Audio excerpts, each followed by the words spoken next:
National Weather Service in Milwaukee, Sullivan has issued a tornado warning for southeastern Greene County in south-central Wisconsin until 5:30 p.m. Central Standard Time.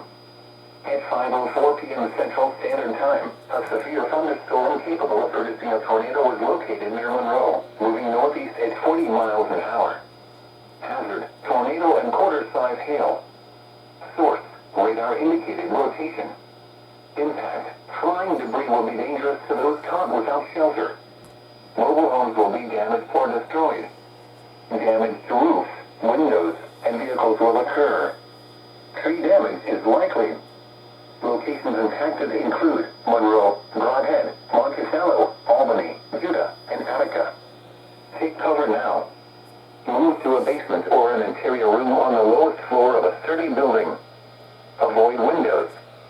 If you are outdoors, in a mobile home, or in a vehicle, move to the closest substantial shelter and protect yourself from flying debris.